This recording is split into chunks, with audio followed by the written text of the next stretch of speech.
Real Breaking Nate, PokeRev, Leonhardt. Why do these content creators have one up on everybody else? Let's talk about it.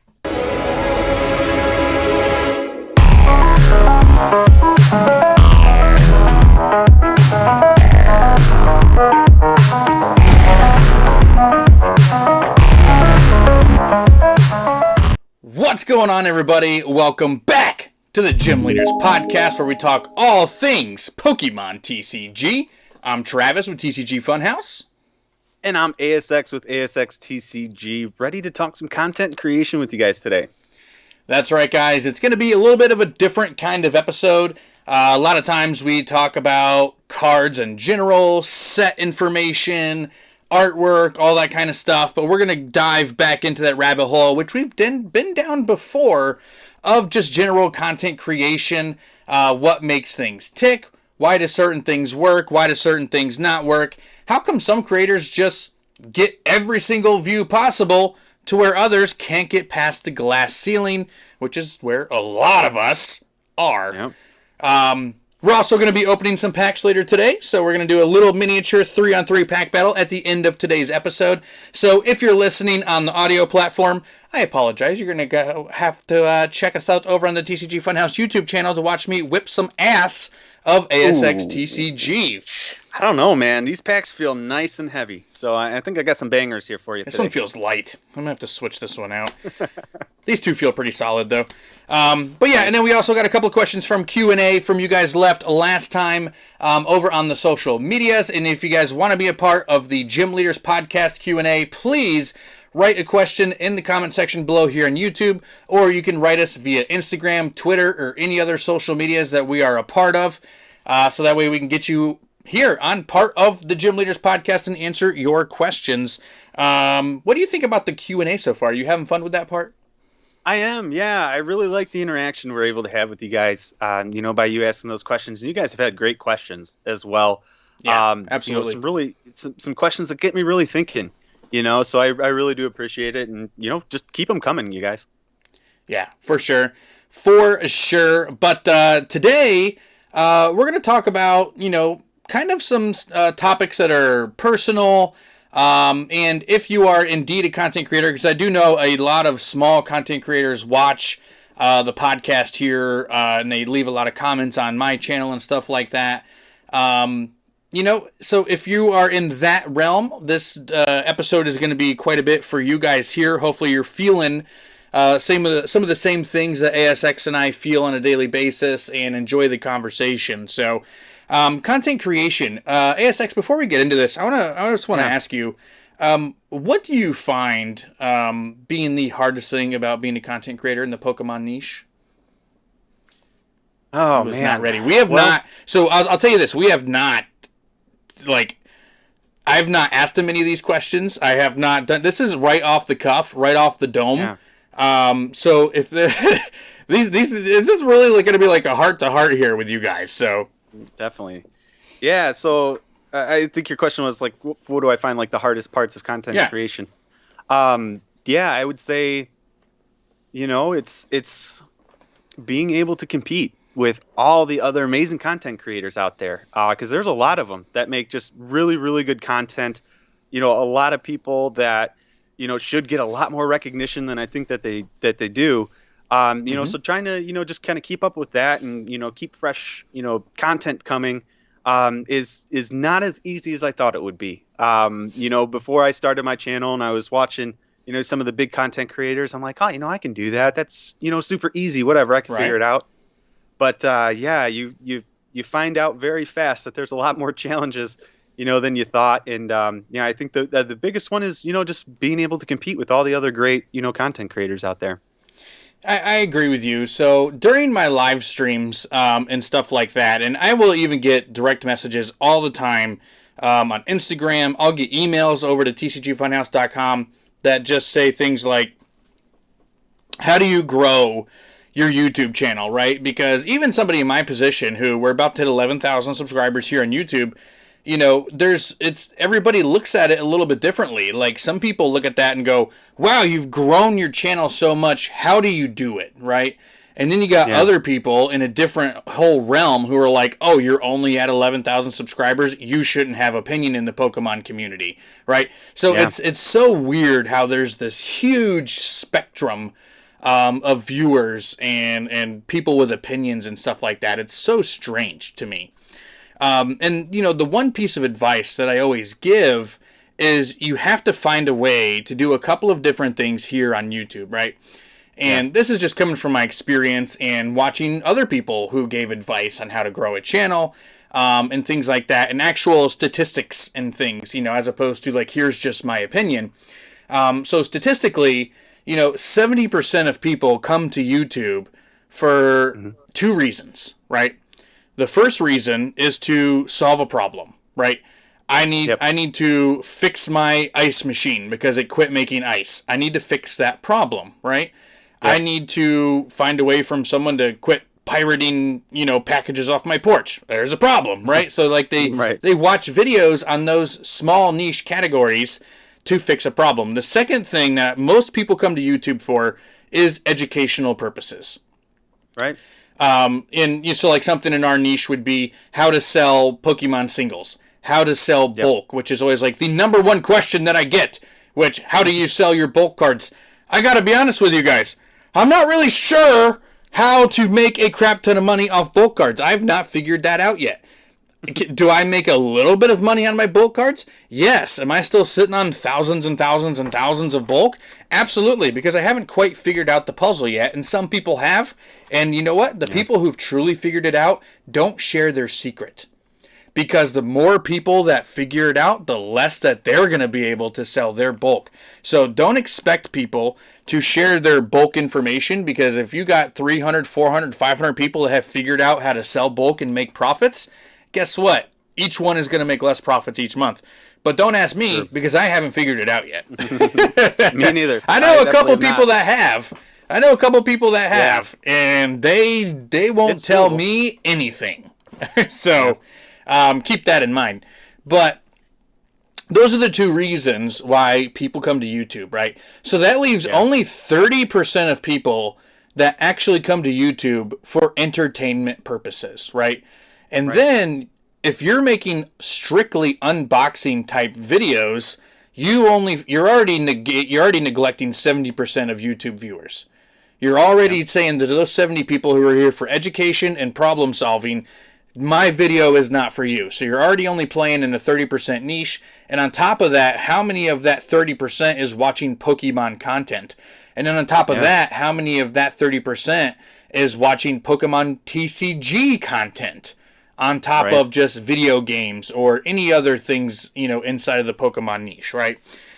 Just generalities. People do the top 10s and the anime and all these sort of things. So when you're niching down, you're niching so far down to try to get your foot inside the door, where you already have these whales, right?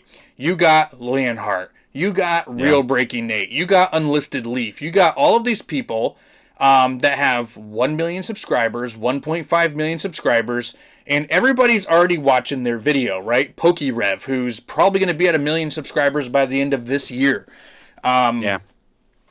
Which is unprecedented growth, by the way. Don't expect to start a channel and become PokeRev in the amount of time that PokeRev has. It's unprecedented. And the amount of money that guy spends is on another plane anyway. But that being said, my question to, and I always answer their question with another question, right? And I may have even had this conversation with you, ASX. Why would I or any other person watch your video over Leonhardt's video, over Real Breaking Nate's video, right? Because how many unboxings can you watch in a week? If Leonhardt posts 5 videos a week, Real Breaking Nate posts 5 videos a week, PokeRev posts 4 videos a week, Super Duper Danny, Unlisted Leaf, all these other content creators are posting 4 to 5 videos a week.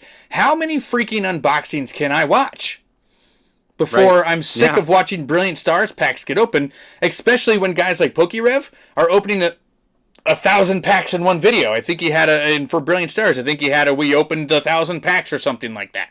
right? Yeah. So I always answer that with a question. What is your thoughts on just being a content creator and growing and sticking out in a niche and just that situation? Yeah. So, what I've come to find out is, I mean, you're 100% right. Not many people are going to be able to step into the ring here and, do what PokeRev has done in terms of growing his channel as fast as he's done. I've learned the hard way that it's a marathon. It's not a race. Mm-hmm. So like getting into that mindset is key early on. And you're right. I think in terms of how to grow a smaller channel, right? Like these bigger channels, they're already well established. They've already done the types of videos that have got them to where they're at. So I feel like they're kind of in a place where they can just do the openings that they want to do. Um, then again, I can open up some Brilliant Stars packs, and I can open up a whole booster box, 36 packs. But then Leonhard or PokeRev or that they open up a whole case of booster boxes. Like Yeah. that ultimately makes my video not as exciting because I only have 36 packs, not 172 or whatever. Coming that's probably not right. I'm terrible at math, but anyways, that was just a totally There's no random number math I in threw out this there. in this channel, okay? There's no math on but this podcast. Don't you worry about it. But yeah, it is tough to see that growth, but I mean I got to give it to them. They did put in the work to get there. Yeah. It's not for they definitely weren't lazy, in the work that they put into it and Correct. things like that. And I think the time that they did get into it was key as well. I mean, Real Breaking Nate, Leonhardt, they've been in the game for years and years now. I think 7 years PokeRev for is Real Breaking Nate. I'm looking at his yeah. very first video was posted 7 years ago. Wow. Yeah, so it's quite a long time there. I think PokeRev is newer, but they've been able, to really capture that audience. I mean, each of them kind of, has their own, kind of way they go about things and, way that, kind of different ways of interesting people and things like that on their videos. But yeah, when you get to their level, I think things kind of change for you, a little Oh, bit. You're able 100%. to kind of, 100%. sit back and, So yeah, not so have so to I'll think say about I'll things say hard. this too, and this is gonna bring up something else that I kind of wanted to talk about, right? Yeah. And that is, you know, if you go over to Real Breaking Nate's channel and Leonhardt's channel and all this stuff, they have pretty much the exact same videos 4 to 5 times a week. Okay. Yeah. Now you can say, hey, that's what consistency is about. That's why people watch their videos and stuff like that too. But Yeah. something you said very early on in this episode, you said it's hard to come up with fresh content, right? I Yeah. don't know about you, but and this is again, no ill will to anybody else making content or anything like that. But when Right. was the last time you watched a Leonhardt video and it felt fresh? When was the last time you watched a Real Breaking 8 video and it felt fresh? They're Yeah. always the exact same. I can tell you how 90% of Real Breaking 8's videos are going to go. He's going to go to a store. He's going to hit 3 or 4 stores in the beginning. He's going to film an intro inside of a parking lot or inside of his car. He's going to go inside. He's going to find some Pokemon cards. Maybe they're hiding. Maybe they're not. Maybe it's Dollar General, the king of the Dollar Tree. Or maybe it's at the other places he likes to visit like Meyer, right? And then he goes back to his studio. He opens up the packs. He has the same images. He's got the same transitions, and every single one of his videos, they're all about 20 to 25 minutes long. Every single one of them. Expectations are pretty much the same, and it's the end of the video, and they all perform fairly well in between 80,000 and probably 250,000 views, depending on the day. And it's the same stuff. It's the same stuff. So the question for me is the reason, do these videos still maintain the level of success that they have strictly because of the YouTube algorithm? Is the algorithm still pushing this content like it does all the time, creating the clicks, creating the stuff? Or are people truly, genuinely interested in watching him do another one of his videos. What's your response to that? Yeah.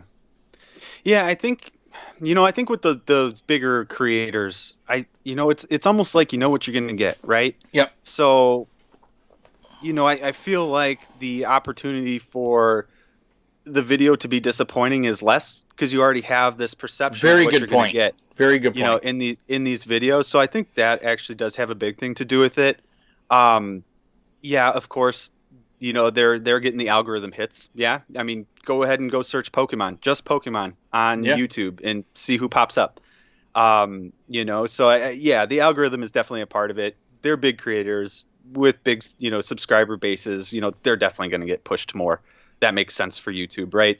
But yeah, Absolutely. They're proven, honestly, I right? think the bigger, YouTube knows that if I put this video in front of 6 million people, 10%, 15% are going to click on it, right? They know that exactly. already.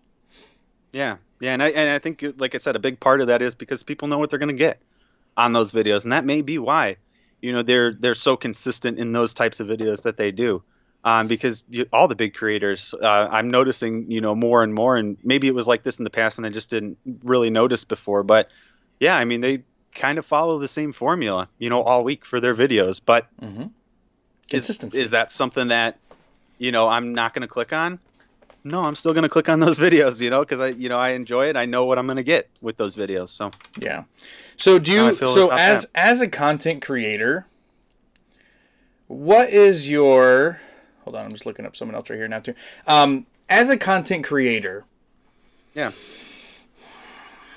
when you view some of the bigger creators' content, do Yeah. you think to yourself, I need to find a way to compete with that? Do you think to yourself when you're doing stuff, is this up to Real Breaking Nate standards? Is this up to, the viewers of Leonhardt? Is this up to their standard? Like, do you think that sometimes, or are you just concerned about making the content that you want to make and hoping Yeah. that other people agree? Yeah. I've never really been asked that before. Yeah, I guess I would say, I really don't try to compare myself. I don't try to compare myself to them. Right. Because I feel like I'll just get myself down that way a little bit. Mm-hmm. Because I'm not anywhere near the level they are of a content creator. So when I, put out a video, or if Aren't I you don't put though? out a video, Aren't you though? That's my what's that? question. Like you said, I'm not to the level of content creator that they are. Now, Yeah, I guess size, I mean, yes, but I'm talking yeah, about that's what I was talking about. in terms of intangibles, right? In terms Sure. of creating videos and editing and quality of your camera and quality of your mic, which Yeah. hopefully the mic sounds better today. I don't Oh think this gosh, I is a hope so, potato, guys. but I'm not sure. If it still sounds like shit, let me know, and I will throw this $250 mic out the window. Ooh. But that being said, like, if I were to watch like a PokeRev video or a Leonhardt video, and then I go to watch one of your videos, I wouldn't be like, oh yeah, this guy deserves 200 views and this guy deserves 200,000. It's not that Yeah. big of a gap, in my Well, thank opinion. you. Seriously. He might have a Yeah, better video, but is it 1,000 times better than yours? No. yeah. Yeah, I mean, I guess, when you look at it that way, I do feel like, my quality it's up there with them. I feel like I can compete, in terms of the quality. But yeah, it's tough, when you already have that subscriber base, that you can really rely on. I mean, I can rely on my subscribers. Don't leave my channel, I promise. I rely on you guys. Go check out But ASXTCG. Link in description. Drop him a follow and a subscriber. I'm telling you please guys, do. We're close to underrated, 600. underrated Pokemon content creator, man. He's not even at 1,000 subs yet, which is a freaking travesty in this day and age. He should Yes. be. He should have Yes, yes. significantly more than that. Awesome. Well, I hope you guys come to my channel. We're close to 600, and we're going to be doing a live stream. I got a booster box on the way that I'm thinking about doing a box break for as well. So we're going to be switching some things up over here. So hoping you guys are going to be able to enjoy that. But yeah, it's just I definitely feel like I'm definitely in a different ballpark than the big creators. But yeah, Oh yeah, you're me right. too. If you look at my video versus their videos in terms of quality, your videos as well, I feel like both of us quality level is perfectly fine. with what we're trying to do and the type of content that we have. But it's lots of factors, lots and Yeah, lots of it factors really is. go into It why really people click on is. your videos, why not, and And if so, they even and some saw of the your stuff, videos. some of the stuff that has proven to work, like really confuses me sometimes. Like the type of Yeah, thumbnail and things like that. And let's go back to PokeRev for a second here. yeah, You know, his thumbnails are the most like shock and awe type thumbnails that you'll ever see. yeah, His topics are the most ridiculous topics that you'll ever see. So I'll just read you some of his titles and stuff like that, and I want your opinion on them, and I want you to answer why you think he gets significantly more clicks on these types of videos than somebody else would with something similar, or someone who doesn't make these kinds of, I'll just say it, cringe type videos, right? I'll just read a yeah. couple of his titles for you. $10,000 Pokemon card scam. Almost made me quit Pokemon. Okay. $5 versus $500 Pokemon booster pack. They're not even booster packs. They're mystery packs that Lord knows where they came from. Man discovers forgotten $1 million Pokemon card collection. Doubt it. I doubt that somebody forgot about $1 million Pokemon card collection. Sounds completely like a fabricated story. Now, I'm not saying Yeah. it is, but the fact that Leonhardt had a couple of very similar type videos a couple of years ago that really helped him grow seems a little bit of a coincidence to me. So my question for you, ASX, would just be, why do you think viewers are more interested in watching these types of crazy, outlandish, I'll just say it again, cringish type videos as opposed to something that might just be a little more straightforward, a little more educational, a little more just, I don't know, something that would make more sense, What do you think? Yeah, I mean, I really think a big part of it is that all those titles that you read were like high risk, right? Like all those things were, well, most of them I think were high risk, right? The got scammed on a $10,000 booster box, or opening the $5 to $500 or the $10 to $1,000 packs or whatever he does. I think that people click on those honestly because they're a big risk that a great majority of us are not willing to take, but we're willing to watch somebody take that risk, and we're willing to see how cringy it was when the risk went awry and didn't go how they wanted it to go.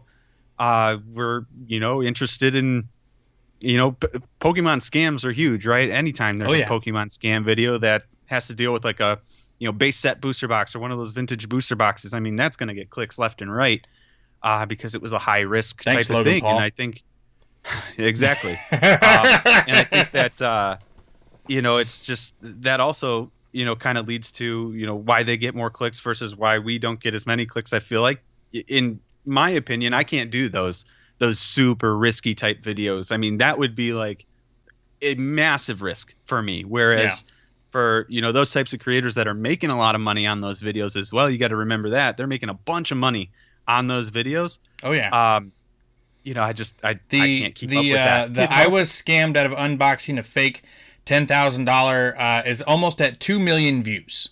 That video in particular. Now I want to go deeper down the rabbit hole, right? Yeah. And I want to talk about things that, let's be honest here, people are afraid to talk about. Okay. Yeah. Do you really think he risked $10,000? Do you think he lost $10,000 on that box? Or, because I don't think PokeRev is a stupid guy. I think he's been in the game long enough to know what's a fake box and what's not a fake box, right? Yeah. But I do think he would buy some fake cards knowing that they were fake and then act like he spent $10,000 on them. I'm not saying he did. I'm saying if I'm just thinking as a content creator, it makes sense to do something like that. It truly does, right? Why would you not? If I know Yep. that I'm going to get upwards to 1 million views on a video because, statistically, these types of videos do very well, right? So, statistically, scam videos do well. That's why he posts one like once a month because they always do really well. At one point, are the viewers going to go, holy shit, PokeRev, stop getting scammed? Right. You know what I mean? Like, yeah. I'm not trying to be negative towards anybody, and this is not a shot at PokeRev. This is just a shot at content creation in general. And you can go to some of the biggest content creators in the world and realize that all this is just for entertainment, right? You can go to Logan Paul, you can go to Unspeakable, you can go to Preston Plays, you can go to all these really big creators and go, that's fake, that's fake, that's fake, and they don't even hide it. It's so obvious that these drama-laden episodes of whatever they're doing are fake. And this is definitely along the same lines as that for me for entertainment, but people believe this shit. And it drives me nuts that people believe this shit. So what do you think about that rabbit hole? What do you think about people doing that sort of a thing, right? Like, oh my gosh, I was scammed. But were you though? Yeah. Yeah.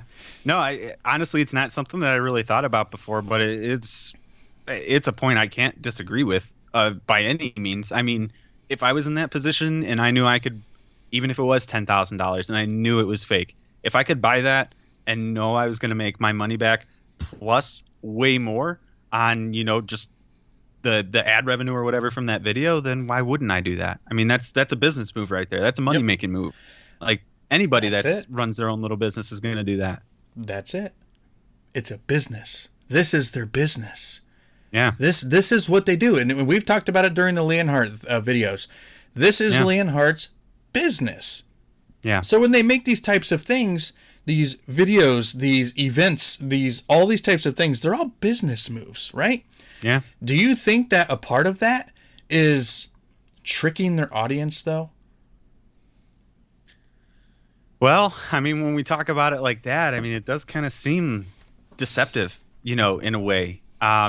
Now, we're not saying it is. We're not saying that PokeRev is deceptive. No, we're just saying that there could be a potential possibility that larger content creators, no matter the niche, take advantage of and oftentimes trick their viewer base. Yeah. No, I mean, I wouldn't see, I can't see why it wouldn't be a thing. I mean, us content creators, I mean, nobody's really regulating us on, what we're putting out there, so I mean, you can really make whatever you want. That's the beauty of content creation. You can make whatever you want. But yeah, I think when you look at it with that kind of, frame of reference, that, it's definitely something that is a very slippery slope. And I think, could get out of control to the point where it's like, kind of like you said, like how can we believe that you got scammed this many times or something like that, But it's scary when you think about it that way. I've not really thought about it that way before, but it's a very valid point. Another thing is too, not many people, I have not heard, and if there's been other people that talk about this sort of thing, let me know down in the comment section. But I've not seen any other smaller content creators or mid-sized or even large content creators talk about this sort of thing, because it's almost like faux pas, right? It's almost like we're not going to talk about this because we want to get to that level to where we can do it too. You know what I mean? Or I'm going to evoke the wrath of, the big content creator community, and they're going to come after me and they're going to torpedo my videos, or maybe the content creator themselves will come after you. But I guess, my response to that is, and I've thought about this too, right? Like, why do we care? Why does somebody in the position of you and I care what somebody, like, again, just dropping names. This is not shots or anything like that. Why would we care what Real Breaking Nate cares about us? Why would we care about what Leonhardt thinks about us? Because I can almost guarantee you, they don't even know who we are. Oh, absolutely not. They don't even know that we exist, right? They might have seen our names every once in a while, just like on a random Instagram post or a random TikTok or a random short or something like that, where you just happen to be tagged in the same sentence or the same post as they were, right? But for the most part, they don't give a shit about us, dude. Like, do you think Leonhardt gives a FUCK on what TCG Funhouse said on the podcast? Do you think that Real Breaking Nate cares about what ASX said about on the podcast? So why do we care otherwise, right? If they're not concerned about us, why are we concerned about them?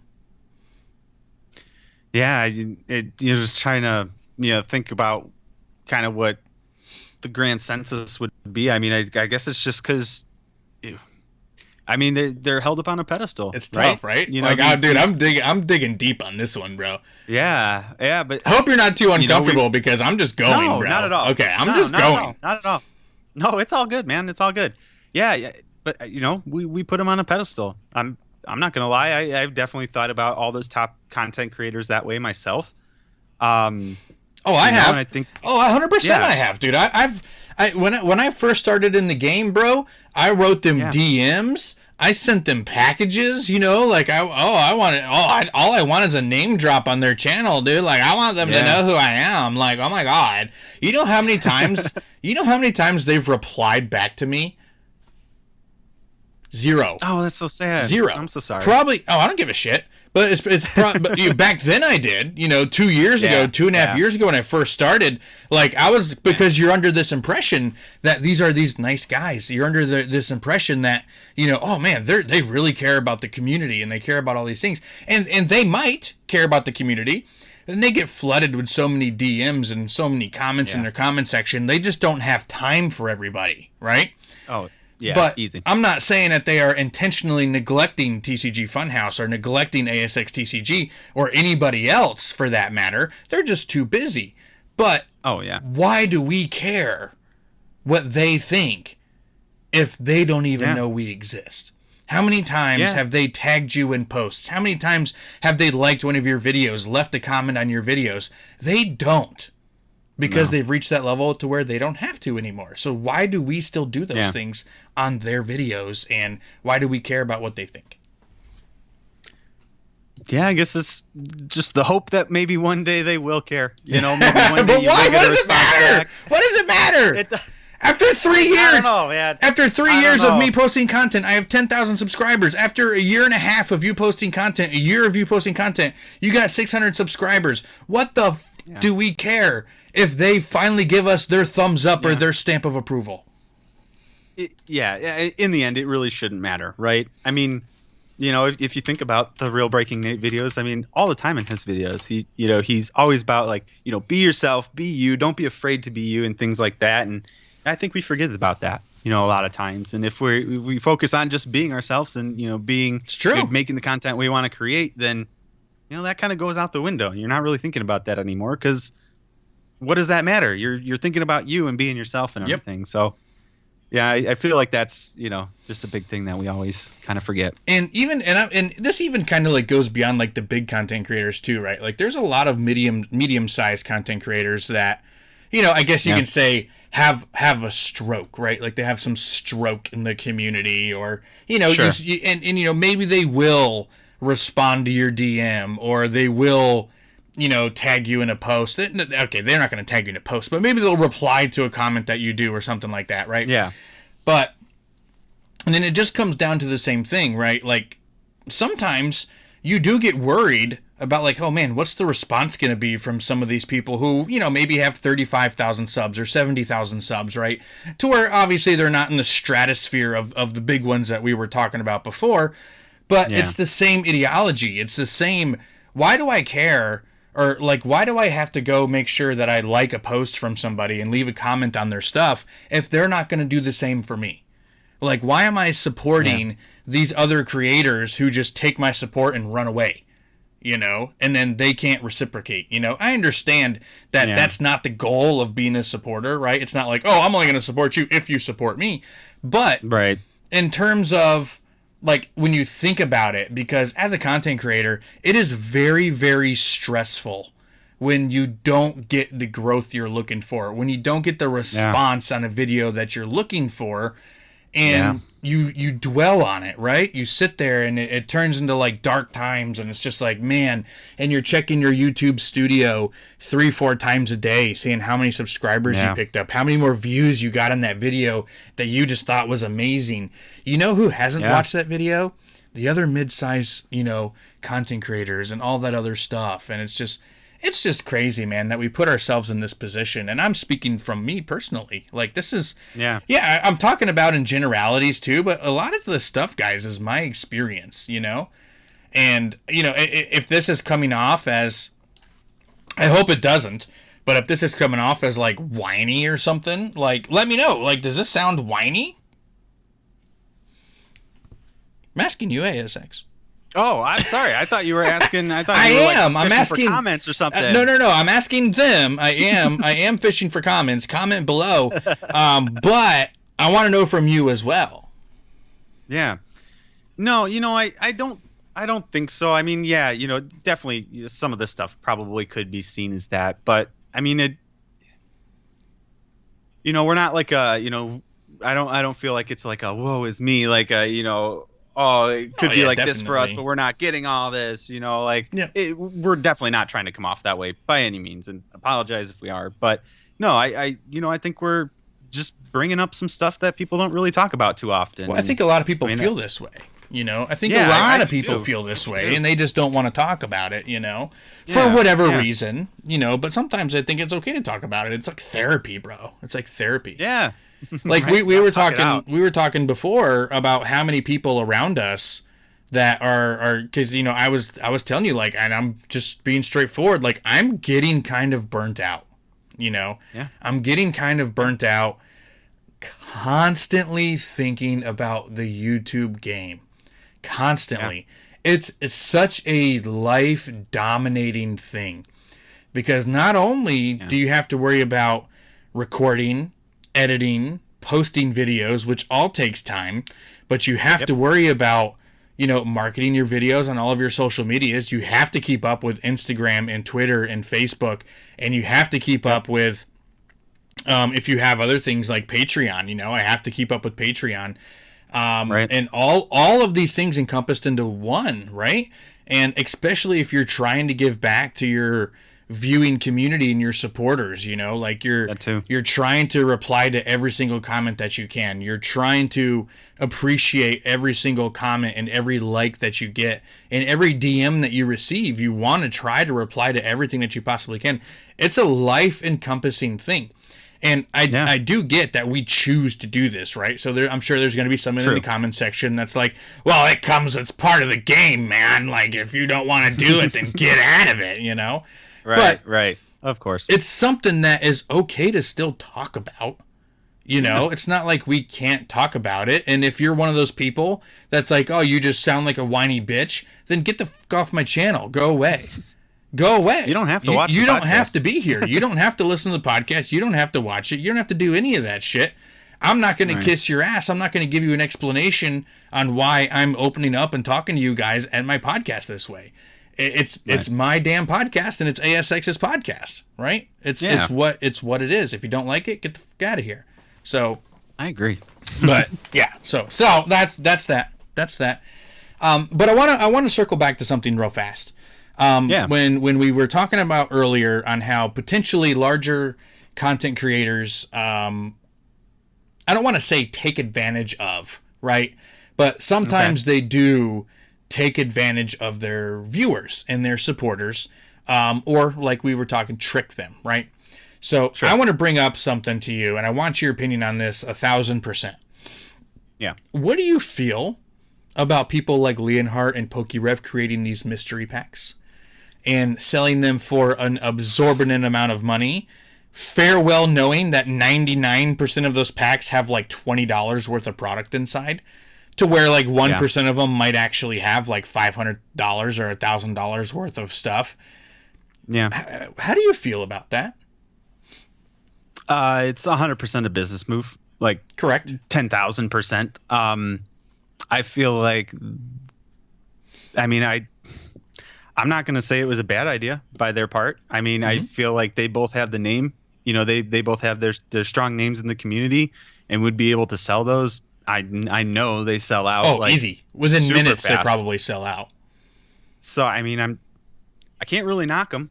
I mean, you know, if you've watched any sort of mystery pack opening, I can guarantee you, if you're going and buying a mystery pack from Leonhard or going and buying a mystery pack from PokeRev, this is not your first mystery pack you've ever seen.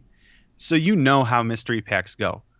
90% of the time, you are not going to get the value that you paid for it. So, I mean, you know, that's your choice if you want to do that. I'm going to tell you right now, I'm not going to be personally going out and buying those. You know, myself. Why do you think people do? If they have the same thought process as you, that I know that the value is not going to be here, why do they do it? Because there's a face behind the mystery boxes, maybe. Yeah. You know who you're getting it from. Because you want to be a part of something. You want to be a part of something. You know, if you pull something cool, you can actually reach out to the person that sold it to you and be like, hey, you know, I pulled a shiny Charizard VMAX out of that Shining Fates pack I had in there, you know, or something like that. I just feel like you probably could be more interactive with them, you know, if you wanted to be. I feel like maybe people, you know, feel like they can. What's the word I'm looking for? I guess they feel better about buying those from Leonhardt or buying them from PokeRev because maybe they'll feel like, you know, there's definitely no chance of a scam, right? You have an idea. Okay, so you can go to YouTube and watch these videos and know what's coming. Like, it's kind of a scam, you know? It's a scam in the same way that those M&J holding mystery boxes are a scam. Technically, I don't think scam is the right word, right? Because a scam would be you buy a Pokemon mystery box and there's G.I. Joe inside, #Logan Paul.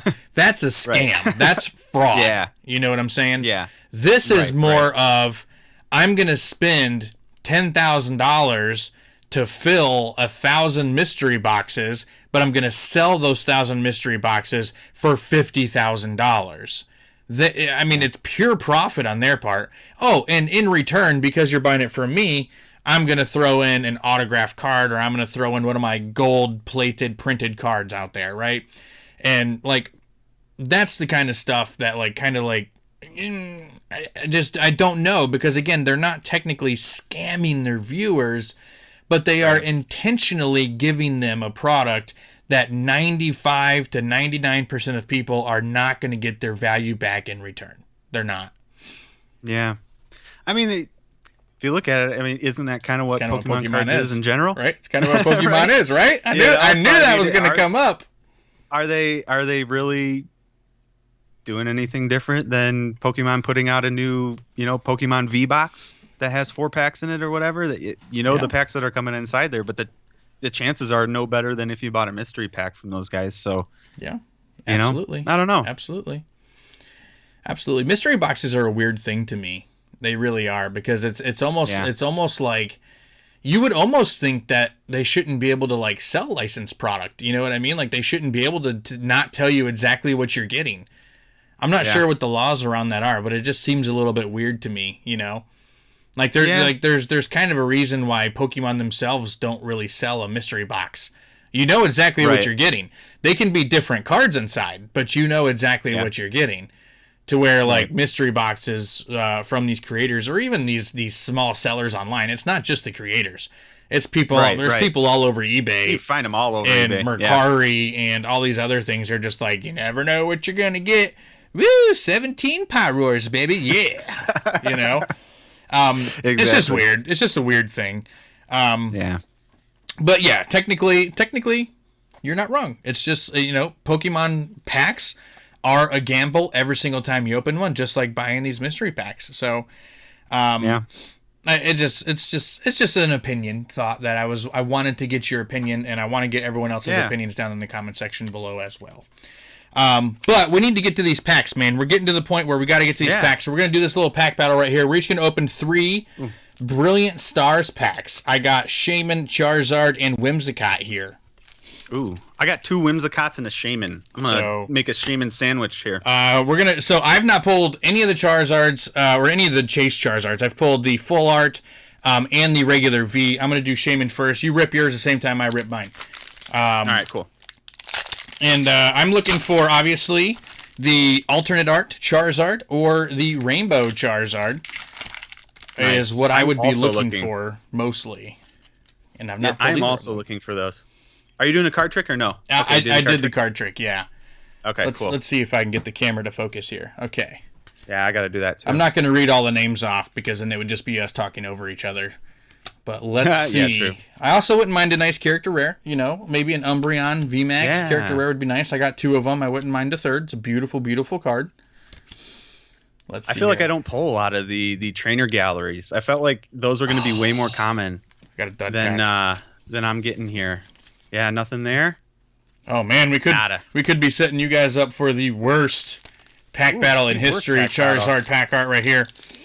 Brilliant Stars, guys. Are you enjoying Brilliant Stars? I still love opening Brilliant Stars. There's a code. Hopefully you guys can read it. Probably not. I gotta be honest with you. No, they can't read any of that, bro. I'll drop this one in the comments. I'm setting it aside. I'll drop it in the comments for you guys. I gotta be honest with you guys though. Brilliant Stars has probably been my favorite set to open, even more so than Celebrations. Because it just gives me a lot of the Cosmic Eclipse vibes. You know, it really gives me. Yeah. It gives me that, you know, the opportunity for double bangers and all that stuff. Bro, you can't even focus on your cards. What's wrong with you? I know. What's wrong with you, girl? I'm trying. All right. No, guys, it's not going to focus. Cubchoo. Okay. Hey! Alcremie Trainer Gallery. And the Haxorus. Oh, you had to beat me, bro. Mimikyu V. That one wins. The Alcremie's a nice card. The Alcremie's a nice card. Awesome. But so far, the Mimikyu... The Mimikyu takes the cake for that battle. Back here by my face. It won't. Awesome. You're trash, guy. You're trash, guy. All right. Trash. All right. Last pack magic. Yeah, this is my last pack here. Yeet it, that energy. Get it out of here. I think I just knocked over something in my background. All right. Last pack magic, guys. I need something here. The Alcremie is not going to live up to that Mimikyu V alternate art. But... let's see. And don't forget, guys, we still have some questions. We got a Q&A. Oh, Jolteon character rare. Ooh, nice. I have not pulled that one yet. And the Liepard. All right, so I got 2 character rares up against your 1 character rare V. So technically... ooh. And... oh, Gramble V. So technically, we got to let them know in the comment section, or the comment section needs to let us know who won the pack battle, because yes, technically in terms of value, I would say that the Mimikyu character rare V is the most expensive card, but definitely the Alcremie and the Jolteon are better than the Gramble. So let us know in the comment section who won the pack battle. I love that Jolteon. I do too. I'm telling you guys right now. I really want it. I'm telling you guys right now. The Evolution character rares plus Eevee, so the Eevee and the 3 Evolution character rares are massive undervalued card pickups right now. You guys like my Monday videos?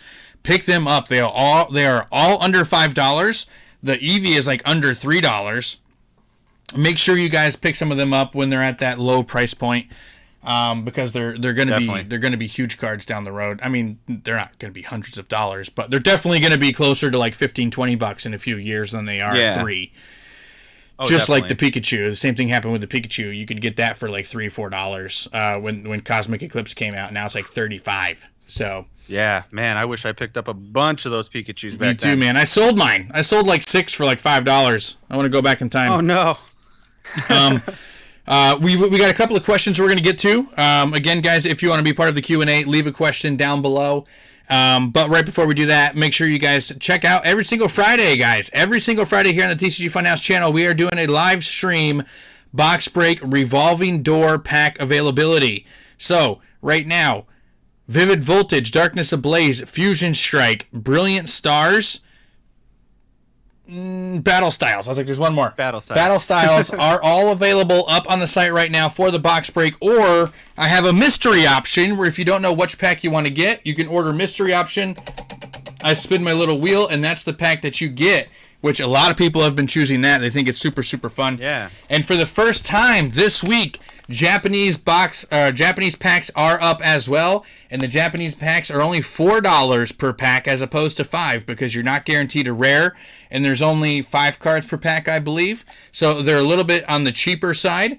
So only $4 to get your Japanese stuff. We got the Fusion Arts set and the Starbirth set, which is obviously like Fusion Strike equivalent and Brilliant Stars equivalent. So go buy in below because every single Friday we are live streaming, guys. Every single Friday.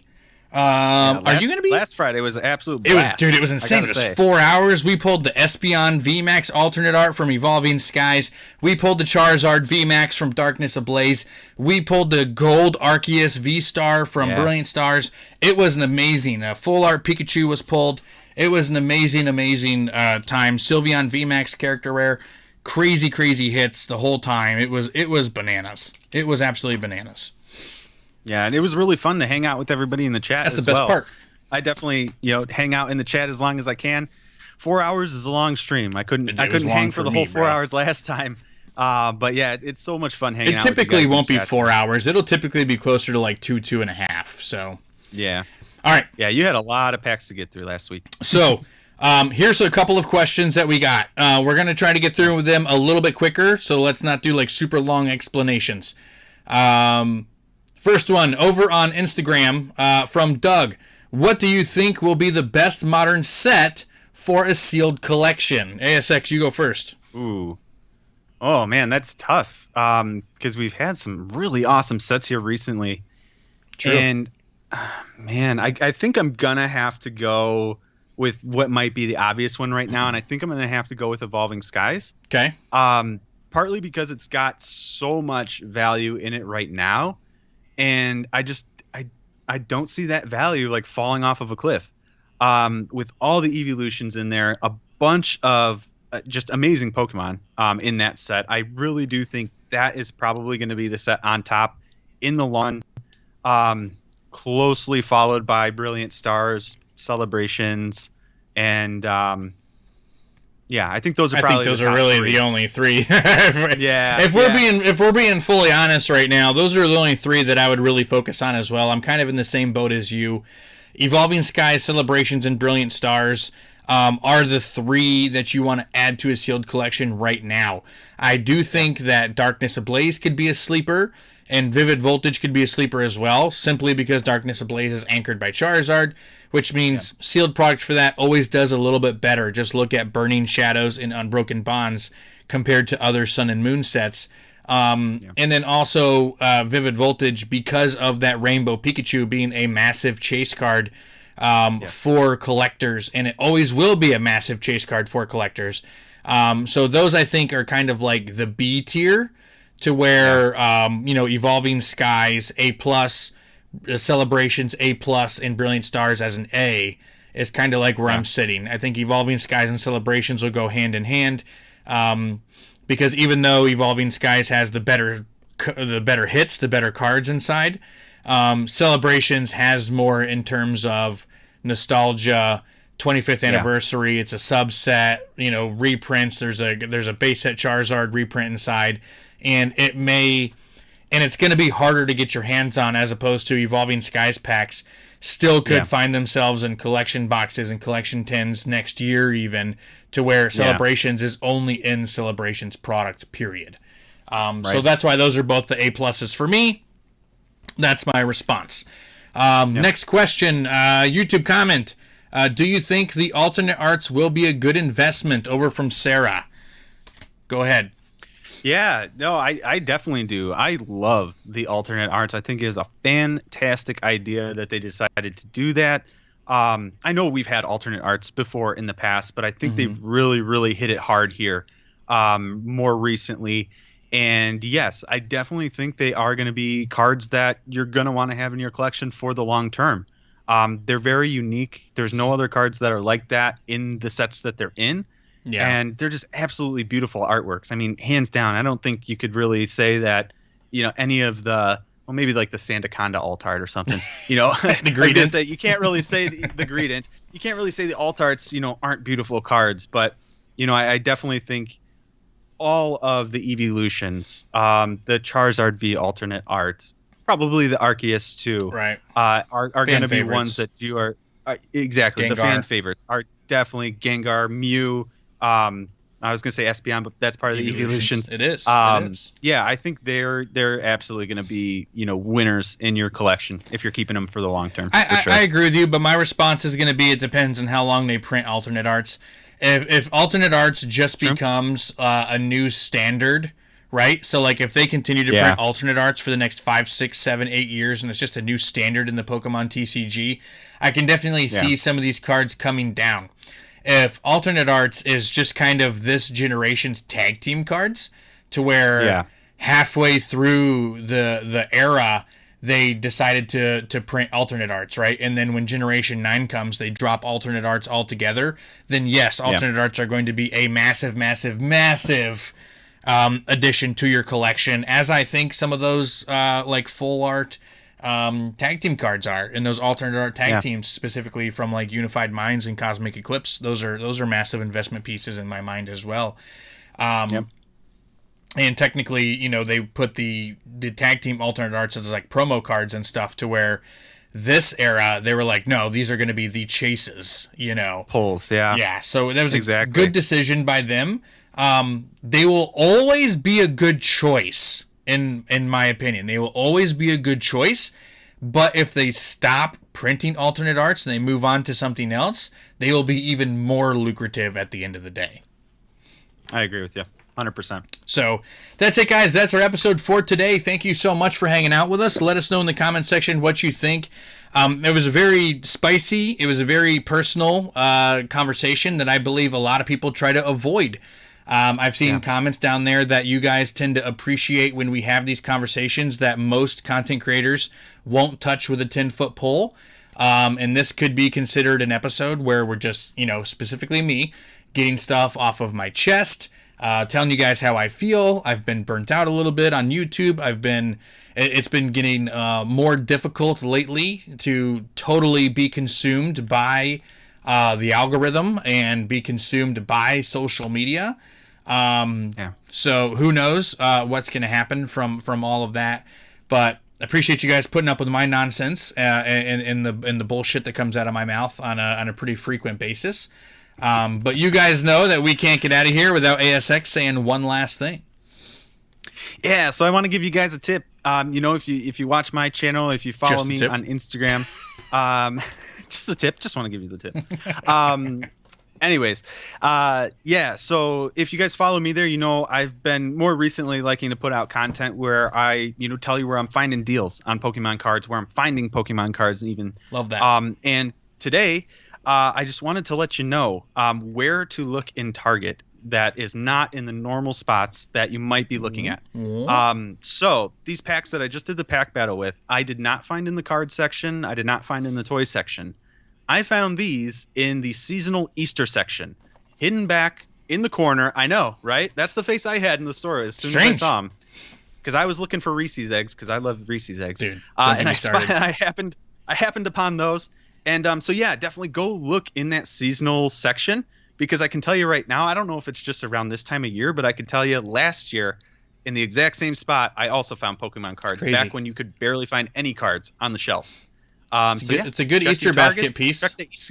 It is, yeah. They actually, I pulled them out. They were these, the mini binders. Yep. Yeah, there were those, and then there were also the stackable tins, a whole set of stackable tins. Nobody even touched. So the stackable tins almost look like something that would be for Easter. They almost kind of give that vibe. So they do, yeah. Cool. Check your sections, your Easter sections, guys. Do it. There are cards. Check it out. And same typical YouTube stuff, guys. Drop a sub if you're new to the channel. Smash that like button. It really, really helps out. And if you're on the audio platforms, leave us a 5-star review. Listen to every single episode that we've ever posted. Share it with your friends. Much appreciation. Thank you guys so much. Have a wonderful night.